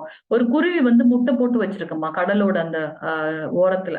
அப்ப என்ன ஆகும், கடல் அலை வந்து அந்த முட்டையெல்லாம் எடுத்துட்டு உள்ள போயிடும், கடலுக்குள்ள போயிடும். அப்ப அந்த குருவி, சின்ன குருவி இல்லையா, அப்ப குருவி வந்து கேட்கும், எனக்கு தயவு செஞ்சு என்னோட முட்டையெல்லாம் திருப்பி கொடுத்துருன்னு. அப்ப அந்த கடல் சொல்லுமா, முடியாது அப்படின்னு. அப்போ அந்த குருவி என்ன பண்ணுமா, இருந்தாலும் ஏன்னா தாய்மை, எனக்கு அந்த முட்டை வேணும் என்னோட இது அப்படின்னு சொல்லிட்டு என்ன பண்ணுமா, அதோட அதோட அந்த சிறகுல எத்தனை முடியுமோ அத்தனை வந்து கடல்ல இருந்து எடுத்துட்டு வந்து தண்ணி எடுத்து வந்து வெளியில விட ட்ரை பண்ணுமா. அதால முடிஞ்சது அதை பண்ணிட்டே இருக்கு. அப்ப வந்து இதை வந்து மேல இருந்து கருட பகவான், பறவைகளின் ராஜா, அவர் வந்து பாக்குறாரு. பார்த்துட்டு அப்போ அந்த குருவியோட பிரயத்தனம், அதோட முயற்சி, அயராத கடினமான தொடர்ச்சியான நிலையான அந்த முயற்சியை பார்த்துட்டு அந்த கருட பகவான் என்ன சொல்லுவாராம், உனக்கு நான் ஹெல்ப் பண்றேன்னு சொல்லிட்டு வந்து கடல் ராஜா கிட்ட போய் சொல்லுவாராம், நீ இப்ப இந்த குருவியோட முட்டையெல்லாம் திருப்பி கொடுக்குறியா, இல்ல நான் வந்து உனக்கு நல்ல பாடம் கற்பிக்கட்டுமா அப்படின்னு. அதை பார்த்த உடனே விஷ்ணு பக்தர்கள்னாலே எல்லாருமே அரண்டு போயிடுவாங்க. அவங்க என்ன உடனே என்ன பண்ணிச்சு, அந்த கடல்ல அதை எடுத்து குருவியோட முட்டையெல்லாம் திருப்பி குடிச்சிச்சு அப்படின்னு நம்ம வந்து பார்க்கலாம். சோ நம்மளோட பக்தியோ இல்ல எந்த யோகம் நம்ம இது பண்றோமோ அதுல வந்து நம்மளோட கோல் இது அப்படியே நம்ம லைஃப்லயும் ஃபாலோ பண்ணுவோம். நம்மளோட ஒரு கோல் செட் பண்ணிட்டோம்னா கிருஷ்ண உணர்வோட அதுக்கு எவ்வளவு மேக்சிமம் நம்மளால எஃபோர்ட் போட முடியுமோ அதை போட்டு நம்ம அதை அடையறதுக்கு வந்து ட்ரை பண்ணணும். சும்மா வந்து ஓகே பகவானோட பேரை சொல்லிட்டு நம்ம எஸ்கேப் ஆகக்கூடாது. இங்க அதை தான் திருப்பி திருப்பி சொல்றாரு. எப்ப நம்மளோட டியூட்டி பண்ணணும்னு நமக்கு வருதோ அப்ப உடனே நம்ம என்ன பண்ணிடுவோம், பக்தியோட பேரை சொல்லிட்டு அதையா நம்ம வந்து அதுல இருந்து எஸ்கேப் ஆயிடுவோம். இல்ல, அவர் வந்து கிளியரா சொல்றாரு, உன்னோட கடமையை கரெக்டா பண்ணணும், ஆனா கிருஷ்ண உணர்வோட பண்ணணும் அப்படின்றத இங்க நம்ம பாக்குறோம். ஹரே கிருஷ்ணா. ஹரே கிருஷ்ணா பிரபுஜி. ஹரே கிருஷ்ணா மாதாஜி. 35 ஸ்ரீ பகவான் வாச அசம்சயம் மகாபாகோ மனோ துர்நிகிரகம் சலம் அப்யாசேன து கௌந்தேயா வைராகியேன சக்ருதத்யே. ஹரே கிருஷ்ணா. பகவான் ஸ்ரீ கிருஷ்ணர் கூறினார், பலம் பொருந்திய புயங்களை உடைய குந்தியின் மகனே. கரெக்டா அவங்களுக்கு கொடுக்க வேண்டிய அக்னாலேஜ்மெண்ட்டை கரெக்டா கொடுத்துவார், பாசிட்டிவா வந்து எடுத்துட்டே போவார். அவரை வந்து பாருங்க மோட்டிவேட் பண்ணிட்டே இருக்காரு. அவர் வந்து சொல்றாரு, மனசை எப்படி அடக்குறதுன்னு தெரியலையேன்னு. அந்த கேள்விக்கு அவர் அழகா பதில் சொல்றாரு, அமைதியற்ற மனதை அடக்குவது சந்தேகமின்றி மிகவும் கடினமே. இதெல்லாம் வந்து நம்ம வந்து லேர்ன் பண்ணிக்க வேண்டிய குட் குவாலிட்டிஸ். நம்ம கிட்ட யாராச்சும் எதிர்த்து கேள்வி கேட்டாங்கன்னா உடனே நமக்கு வந்து கோவம் வந்துடும். அதை திருப்பி நம்ம வந்து சாந்தமா அதை எப்படி சால்வ் பண்றதுன்னு நம்ம பார்க்க மாட்டோம். அதை எப்படி வந்து நெகட்டிவா எடுக்கிறதுன்னு பார்ப்போம். ஆனா இங்க அவர் எப்படி சொல்றாரு பாருங்க, அவரை வந்து ஒரு தட்டி கொடுத்துட்டு அமைதியற்ற மனதை அடக்குவது சந்தேகமின்றி மிகவும் கடினமே. அவருடைய வாக்கியத்துக்கு வந்து அவர் வந்து பாசிட்டிவா சொல்றாரு. ஆனால் தகுந்த பயிற்சினாலும் பற்றின்மையாலும் அது சாத்தியமாகும் அப்படின்றத வந்து நம்ம பாக்குறோம். அதனாலதான் வந்து அந்த காலத்துல எல்லாம் பாத்தீங்கன்னா குருகுலம் எல்லாம் போகும்போது அப்பா அம்மா விட்டு அவங்க குருகுலத்துல இருப்பாங்க. அப்ப அந்த அட்டாச்மெண்ட் வந்து கம்மியாகும். அப்ப அவங்களுக்கு வந்து கொஞ்சம் கொஞ்சமா புரிய வரும், இந்த உலகத்துல எல்லாமே வந்து நிலையற்ற ஒன்று. அப்ப அங்க வந்து எல்லாமே அவங்க வந்து டீச் பண்ணுவாங்க. ஆனா இப்ப வந்து நம்ம கொஞ்ச நேரம் குழந்தைங்களை விட்டுட்டு ஸ்கூல்ல இருந்துட்டு வரணும்னா கூட நமக்கு ரொம்ப கஷ்டமா இருக்கு. அப்ப இருந்த பயிற்சியே வேற, கல்வி முறைகளே வேற. இப்ப நம்ம ஃபாலோ பண்ற டீச்சிங் இதெல்லாம் வந்து வேற. எதற்காக நம்ம இவ்வளவு படிச்சுட்டோம், இன்ஜினியரிங் முடிச்சுட்டு அவங்க வேற ஏதாவது வேலை பார்ப்பாங்க. சோ இப்ப இருக்க கல்வி முறைகள் வந்து டோட்டலா டிஃப்ரெண்ட். அது வந்து நம்மளோட மோரல் எஜுகேஷன் இல்லவே இல்லை நம்மளோட இதுலயே. சோ அப்ப வந்து நம்ம எப்படி வந்து இதெல்லாம் வந்து சாத்தியமாகும் இந்த கலியுகத்துல. ஹரே கிருஷ்ணா. சோ இதுல இருந்து நமக்கு வந்து மனம் ஒரு நண்பனா இல்ல எதிரியா அப்படின்றத பாக்குது. எப்ப நம்ம மனதை நம்ம கையில வச்சிருக்கோமோ அப்ப அது நமக்கு நண்பன். அது கையில நம்ம போயிட்டோம்னா அது நமக்கு எதிரி. ஏன்னா நமக்கு தெரியாது அது நம்மள எங்க கொண்டுட்டு போகுது அப்படின்றது. ஹரே கிருஷ்ண பிரபுஜி. 41 ஸ்லோகம் பிரபுஜி. 41வது. ஹரே கிருஷ்ணா மாதாஜி. ஹரே கிருஷ்ணா. யோகாவில் வெற்றி அடைய தவறும் ஒருவரின் இலக்கு என்ன? பிராபிய புண்ணிய கிருதாம் லோகான் உஷித்வா சாஸ்வதி சம சுஷினாம் ஸ்ரீமதாம் கேஹே யோக பிருஷ்டோ அபிஜாயதே. ஹரே கிருஷ்ணா மாதாஜி. ஹரே கிருஷ்ணா பிரபுஜி.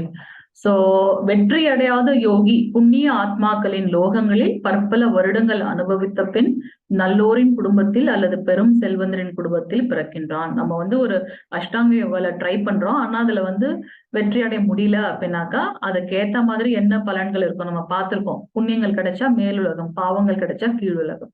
சோ அங்க போயிட்டு திருப்பி நம்மளோட அந்த அக்கௌண்ட் க்ளோஸ் ஆனதுக்கு அப்புறம் திருப்பி நம்மளோட இதுக்கு தான் வரணும் இல்லையா. அவங்க வந்து ஒரு நல்லோர் குடும்பத்தில் பிறக்கின்றார்கள் அப்படின்றத பாக்குறோம். ஒரு நல்ல நிறைய பயிற்சி பண்ணி ஆன்மீக பயிற்சி பண்ணவங்க வந்து ஃபெயில் ஆயிட்டாங்க அப்படின்னாக்கா ஒரு ஆன்மீக குடும்பத்துல வந்து பிறப்பார்கள். இல்ல நான் ஸ்டார்டிங்ல பிகினர்ஸ் நம்ம வந்து ஸ்டார்டிங்ல இருக்கோம் அப்படின்னா நம்ம என்ன பண்ணுவோம்னா நம்மளோட அடுத்த பிறவி வந்து ஒரு செல்வந்த குடும்பத்துல இருக்கும். எதுக்கு நம்ம செல்வந்த குடும்பம் அப்படின்னா அட்லீஸ்ட் நம்மளோட அந்த பேசிக் நீட், அந்த ஃபுட்டுக்கு பின்னாடி நம்ம போற அந்த டென்ஷன் இருக்காது. அப்ப வந்து நம்ம என்ன பண்ணுவோம்னா நம்மளோட அந்த பேசிக் நீட் எல்லாம் ஃபுல் ஆயிடுச்சுன்னா ஓகே, அடுத்து நம்ம வந்து பக்தி மார்க்கத்துல வந்து நம்ம திளைக்கிறதுக்கு நம்ம பார்ப்போம். 42வது ஸ்லோகம் பிரபுஜி. ஹரே கிருஷ்ணா மாதாஜி. ம் அதவா யோகினாம் ஏவ குலே பவதி தீமதாம் ஏதத்தி துர்லபதரம் லோகே ஜன்மயத் ஈத்ருஷம்.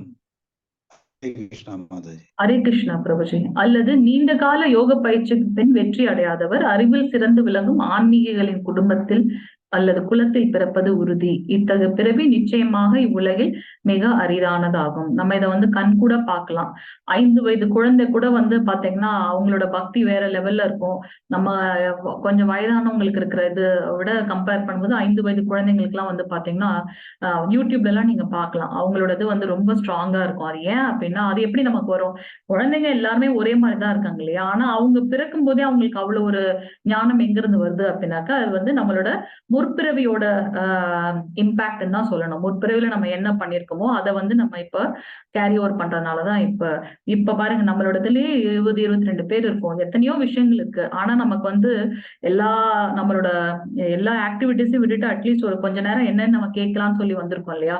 இதெல்லாம் எப்படின்னா நம்மளோட கண்டிப்பா பகவான் கிருஷ்ணரோட கருணை அப்படின்றதான் வந்து நம்ம இங்க பாக்குறோம். ஹரே கிருஷ்ணா பிரபுஜி. 47வது ஸ்லோகம்.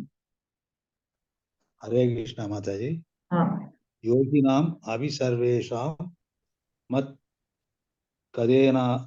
கதேனாந்தராமத்ன கதேனாந்தராத்மன சரத்வான் பஜதே யோ மாம் சாமே யுக்ததமோ மத. ஹரே கிருஷ்ணா. ஹரே கிருஷ்ணா பிரபுஜி. மேலும் எல்லா யோகிகளுக்கு மத்தியில் எவனொருவன் பெரும் நம்பிக்கையுடன் எப்போதும் என்னை நிலைத்து தன்னுள் என்னை எண்ணி எனக்கு திவ்யமான அன்பு தொண்டு புரிகின்றானோ அவனே யோகத்தில் என்னுடன் மிகவும் நெருங்கியவனும் எல்லோரை விட உயர்ந்தவனும் ஆவான்.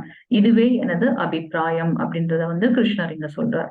எல்லா யோகிகளுக்கும் மத்தியில் எத்தனை பேர் இருந்தாலும் ஆனா நம்ம வந்து நம்பிக்கையோட அவர்கிட்ட நிலைத்து தன்னுள் என்னை எண்ணி, அதுதான் தன்னுணர்வு அப்படின்னு சொல்றோம். ஆத்மா பரமாத்மா அத நினைச்சிட்டு எனக்கு திவ்யமான அன்பு தொண்டு புரிகின்றானோ அவனே வந்து யோகத்தில் நிலைத்திருப்பான். எப்படி வந்து இந்த பக்தர்கள் இருப்பாங்க அப்படின்னாக்கா இதயபூர்வமான உற்சாகம், நம்மள செல்ஃபா இருக்கும் அந்த உற்சாகம். அப்ப கோயிலுக்கு போகணுமா வரணுமா அப்படின்ற அந்த தமஸ் குணம் இல்லாம பகவானை பார்க்கணும்னு அந்த ஒரு எனர்ஜி நமக்குள்ளேயே இருக்கும். இதயபூர்வமான உற்சாகம், பொறுமையா இருப்பாங்க, உறுதியோட இருப்பாங்க. கண்டிப்பா பகவான் நம்மளை வந்து காப்பாற்றுவார் அப்படின்னுட்டு பக்தர்களின் சங்கத்தோட இருப்பாங்க. விதிக்கப்பட்ட கடமைகளை வந்து கரெக்டா பண்ணுவாங்க. சத்துவகுணத்தில் இருப்பாங்க எப்பவுமே. அது மட்டும் இல்லாம பக்தி முறையை வந்து கரெக்டா ஃபாலோ பண்ணுவாங்க. இதெல்லாம் இருந்தது அப்படின்னா அவங்க வந்து சிறந்த பக்தர்கள். அது வந்து உபதேசாமிர்தத்துல வந்து நமக்கு சொல்லப்பட்டிருக்கின்றது. சோ இங்க வந்து கிருஷ்ணர் வந்து யோகியாக இருந்தாலுமே கூட ஞானியாக இருந்தாலுமே கூட அவங்க மேக்சிமம் பண்றது வந்து பரபிரம்மன் பரமாத்மாவை பத்தி தான் வந்து அவங்க வந்து போக்கஸ்டா இருக்காங்க. நிறைய சித்தர்கள் ஞானிகள் அவங்க எல்லாமே பண்ணினா கூட இவர்களெல்லாம் விட பக்தியே சிறந்தது அப்படின்றத நமக்கு வந்து அடுத்ததுல வந்து பகவான் சொல்ல போறார். சோ இங்க அதுதான் இங்க எக்ஸ்பிளைன் பண்ணியிருக்காரு. நமக்கு வந்து பகவான் அடையிறதுக்கு வந்து நிறைய யோகங்கள், நம்ம கர்ம யோகத்தை பார்த்தோம். நம்மளோட செயலை வந்து பகவானோட எண்ணத்தோட நம்ம பண்றது. ஞான யோகம் நிறைய ஸ்கிரிப்சர்ஸ் படிச்சு அதுல இருந்து நமக்கு வந்து புரிஞ்சுட்டு நம்ம பண்றது. சில சமயம் என்ன பண்ணுவோம்னா நமக்கு அது அந்த செயல்கள்லாம் பண்ணுவோம், யாகம் பண்றது அதெல்லாம். ஆனா அது யாருக்காக பண்றோன்ற அந்த அந்த அந்த ஒரு புரிதல் இல்லாம இருக்கும். அதுதான் வந்து ஞான யோகம், அஷ்டாங்க யோகம். ஆனா இவங்க பண்றவங்க எல்லாருமே வந்து பகவான் கிட்டதான் போறாங்க அப்படின்றத பாக்குறோம். அஷ்டாங்க யோகத்துல அவங்க பண்றது வந்து பரமாத்மாவை மேக்சிமம் ஃபோக்கஸ் பண்ணி பண்றது. இது எல்லாத்தையும் விட மிகவும் சிறந்தது எது அப்படின்னு பாத்தீங்கன்னா பக்தி யோகம் அப்படின்றத வந்து பகவான் இங்க நமக்கு எக்ஸ்பிளைன் பண்றாரு. அனைத்து யோகங்களும் பக்தி யோகம் என்னும் இலக்கை நோக்கி முன்னேறுகின்றன. சுகபிரம்மம் வந்து பிறக்கும் போது ஞானி, ஆனா வந்து பகவத்கீதை பாகவதத்தை கேட்டுட்டு அவர் என்ன பண்றாருன்னா பக்தனாகவே மாறிடுறார். சோ இருக்கிற எல்லா யோகத்தை விட சிறந்த யோகம் வந்து பக்தி யோகம் அப்படின்றத வந்து நம்ம இங்க பாக்குறோம். நம்மளோட 4 யுகங்கள் வந்து பார்த்தோம். சத்திய யுகம், திரேதா யுகம், துவாபர யுகம், கலியுகம். சத்திய யுகத்துல வந்து பகவான் கிட்ட போறதுக்கு உண்டான ஒரே வழி வந்து தியானம் பண்றது. அதுலதான் நம்ம வந்து இந்த அஷ்டாங்க யோக முறைகளை பார்க்கலாம். திரேதா யுகத்துல வந்து நமக்கு வந்து விலையுயர்ந்த யாகங்களை வந்து செய்வது. ஆனா அதுல வந்து பாத்தீங்கன்னா ஈவன் அதுல நம்ம போடப்படுகின்ற குதிரைகள் இல்ல என்ன நம்ம அந்த உயிர்கள் அதுல போடுறோமோ அவங்க அடுத்த நிலைக்கு மோட்சம் அடைந்து அடுத்த உலகத்துக்கு போறாங்க அப்படின்றத வந்து நம்ம பார்க்கலாம் திரேதா யுகத்துல. ஆனா துவாபர யுகத்துல வந்து பாத்தீங்கன்னா விரிவான கோயில் வழிபாடு அப்படின்றத வந்து துவாபர யுகத்துல பார்க்கலாம். ஆனா கலியுகத்துல இது எதுவுமே வந்து சாத்தியமே கிடையாது. நம்மளால வந்து இந்த மாதிரி ஒரு இடத்துல அமைதியா இருந்து தியானம் பண்ண முடியுமா? அது அந்த சக்தி நம்ம கிட்ட இருக்கா? இல்ல விலை உயர்ந்த இந்த யாகங்களை பண்ண முடியுமா? ஒழுங்கான அந்த மந்திரங்களை உச்சரித்து அந்த இதை நம்ம பண்ண முடியுமா? அதுக்கும் நம்ம கிட்ட திறன் இல்லை. அதே மாதிரி விரிவான இருக்கிற கோயில்களை பராமரிக்கிறதே வந்து நமக்கு ரொம்ப கஷ்டமா இருக்கு. சோ கலியுகத்துல வந்து சிறந்த யக்ஞம் என்ன அப்படின்னு பாத்தீங்கன்னா ஹரிநாம சங்கீர்த்தனம் அப்படின்றத மட்டும்தான் நம்ம வந்து பாக்குறோம். இறைவனின் பெயர்களை உச்சரிப்பதே வந்து சிறந்தது. அதை யார் சொல்லியிருக்காருன்னா பகவானே வந்து சைத்தன்ய மகாபிரபுவா அவதாரம் பண்ணி ராதாமாவோட அந்த பாவத்துல அவரே அவதாரம் பண்ணி நமக்கு வந்து எக்ஸ்பிளைன் பண்ணியிருக்காரு. ஹரே நாமம் தவிர்த்து மத்ததுக்கு இந்த கலியுகத்துல இருந்து நமக்கு விடுதலை பெறதுக்கு வேற ஒன்றுமே இல்லை அப்படின்றத நம்ம இங்க பார்க்கலாம். நம்ம ஏற்கனவே பார்த்த மாதிரி எப்படி நம்ம ஹரே கிருஷ்ண மகாமந்திரம் சொல்றது பக்தி யோகம் வந்து நம்ம என்ன பண்ணோம், டைரக்டா லிஃப்ட் மூலமா ரொம்ப கஷ்டமே இல்லாம பக்தி யோகம் பண்றது வந்து ரொம்ப ஈஸியான ஒண்ணு. நம்மளோட டைம் மட்டும்தான் இது பண்ணணும். யார் வேணாலும் இந்த பக்தி யோகம் பண்ணலாம். ஆனா அஷ்டாங்க யோகம் எல்லாம் பண்ணும்போது நமக்கு வந்து மனதை கட்டுப்படுத்தி அந்த யோக நிலையில இருக்கணும். அது வந்து ரொம்ப கஷ்டம். இதுல வந்து நம்ம வந்து மனதை கட்டுப்படுத்தணும் அதெல்லாம் அவசியம் இல்லை. நம்மளோட செயல்களை செய்து கொண்டே அது கிருஷ்ணருக்காக பண்றோன்ற அந்த பாவத்துல நம்ம பண்ணும்போது பக்தி யோகத்துல நம்ம இருக்கோம். அது நம்மள சீக்கிரமா வந்து எப்படி லிஃப்ட் மேல நம்மளை கொண்டு போகுதோ அது வந்து பக்தி யோகம் வந்து ரொம்ப ஈஸியான வந்து மற்ற அஷ்டாங்க யோகம் மற்ற யோகங்களை கம்பேர் பண்ணும்போது. அதனாலதான் வந்து ஹரே கிருஷ்ண மகாமந்திரமே ஒரு சிறந்த யக்ஞம் கலியுகத்துல நம்ம சொல்றாங்க. ஹரே கிருஷ்ண கிருஷ்ண கிருஷ்ண ஹரே ஹரே, ஹரே ராம ராம ராம ஹரே ஹரே. ஹரிநாமத்தை தவிர்த்து வேற எந்த இதுவுமே வந்து நம்மள கலியுகத்துல இருந்து விடுதலைப்படுத்த போறது கிடையாது. அதற்கு உண்டான குறிப்புகள் வந்து நிறைய வேதிக் ஸ்கிரிப்சர்ஸ்ல வந்து இருக்கு. வேத குறிப்புகள் வந்து சொல்லப்பட்டிருக்கிறது. इति षोडशकं नाम्नां कलि कल्मषनाशनं नदः परदरो उपाय सर्व वेदेषु दुरुष्यते. इति षोडशकं नाम्नां कलि कल्मषनाशनं नदः परदरो उपायः सर्व वेदेषु दुरुष्यते. அனைத்து வேத இலக்கியங்களையும் தேடிய பின் ஹரே கிருஷ்ணரின் கோஷத்தை விட இந்த வயதிற்கு ஒரு மதத்தின் முறையை மிக உயர்ந்ததாக கண்டுபிடிக்க முடியாது. சோ ஹரே கிருஷ்ண மகாமந்திரமே வந்து சிறந்த ஒன்று. கிருஷ்ணா யஜுர்வேதத்துல இருந்து கலி சந்தாரண உபனிஷ் நமக்கு வந்து 4 வேதங்கள் இருக்கு. வேதத்தோட எசன்ஸ் தான் வந்து உபநிஷத்துன்னு பாக்குறோம். சோ அதுல வந்து நமக்கு சொல்லப்பட்டிருக்கிறது என்ன அப்படின்னாக்கா ஹரே கிருஷ்ணர் மகாமந்திரமே வந்து சிறந்தது அப்படின்றத வந்து நம்ம பாக்குறோம்.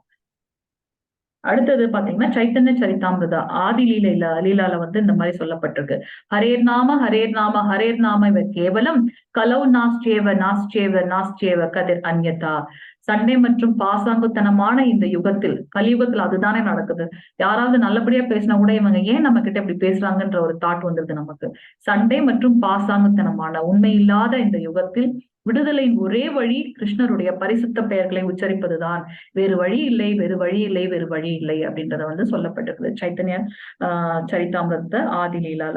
நம்ம அதை வந்து திரௌபதி அம்மா கூட தன்னோட கணவர்கள் 5 பேரும் காப்பாற்றல. அத்தனை கற்றறிந்த அறிஞர்கள் இருந்தாங்க, வயதானவர்கள் இருந்தாங்க, யாருமே வந்து காப்பாற்றல. ஆனா அவங்கள வந்து அவங்களோட இதை காப்பாற்றினது என்ன அப்படின்னு பாத்தீங்கன்னா ஹரே கிருஷ்ண மகாமந்திரமே மட்டுமே.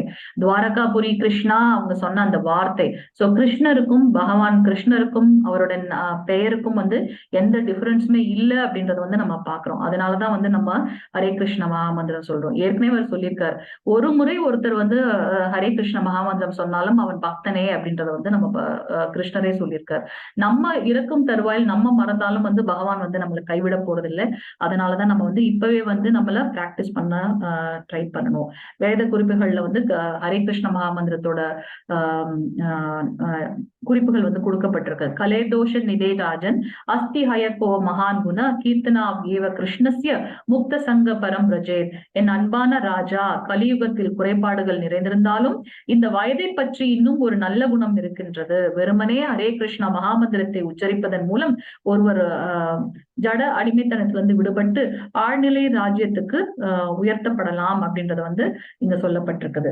ஒரு பெரிய பிளஸ் பாயிண்ட் என்ன நம்ம கலியுகத்துலன்னு பாத்தீங்கன்னா, நம்ம பெரிய பெரிய யாகங்கள் பண்ண வேண்டாம், கோவில்கள் கட்ட வேண்டாம், ஒரு மனசை கட்டுப்படுத்தி அந்த அஷ்டாங்க யோக முறைகள் எல்லாம் பண்ண வேண்டாம்.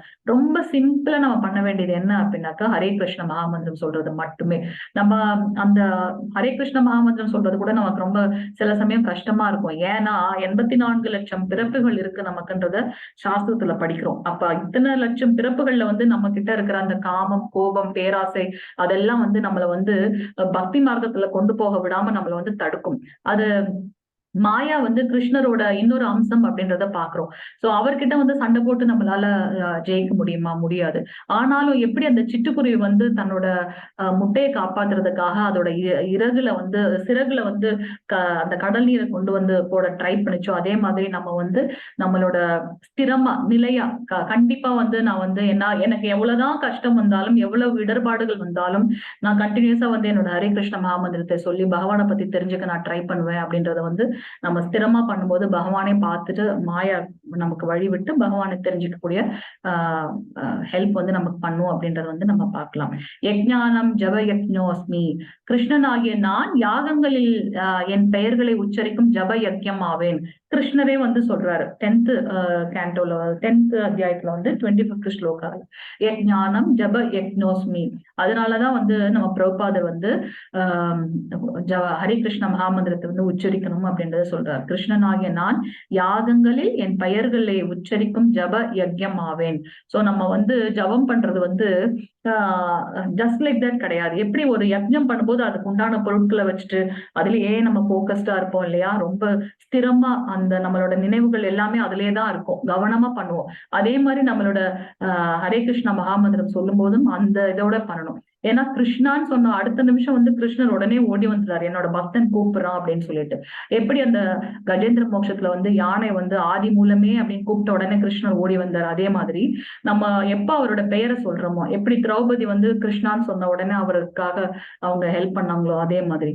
சோ கிருஷ்ணர் வந்து நம்மளோட இந்த பக்தி செயல்களை வந்து பக்கத்துல இருந்து பார்த்துட்டே இருப்பார். அதனால நம்ம வந்து ரொம்ப கவனமா வந்து அவரோட பெயரை வந்து இது பண்ணணும். நம்மளோட 24 மணி நேரத்துல அட்லீஸ்ட் 1 மணி நேரம் கிடைச்சா போதும் நம்மளோட 16 ரவுண்ட் வந்து முடிச்சிடலாம். நம்ம ஹரே கிருஷ்ண மகாமந்திரம் சொல்லும் போது சொல்றத வந்து நம்ம கேட்டு மனதால வந்து ஏத்துக்கும் போது நமக்கு வந்து அதுதான் வந்து கரெக்டா பண்ற ஒரு இது அப்படின்றத வந்து நம்ம பார்க்கலாம். हरे कृष्णा.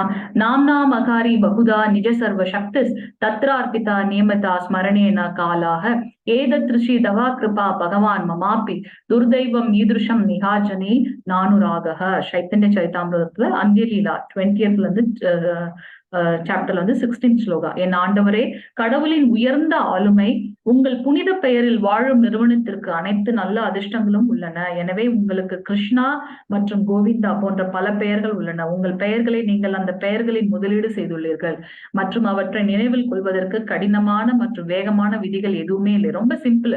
ஹரே கிருஷ்ண மகாமந்திரம் சொல்றதுக்கு என்ன நம்மளுக்கு கஷ்டம் இருக்கு? ஒண்ணுமே இல்லை இல்லையா? இல்ல அப்படி சொல்றதுனால நமக்கு வந்து வேற ஏதாச்சும் நம்மள டைவர்ட் பண்றோமா, இதுக்காக நம்ம எதனா இன்வெஸ்ட் பண்றோமா, அதெல்லாம் ஒண்ணுமே கிடையாது.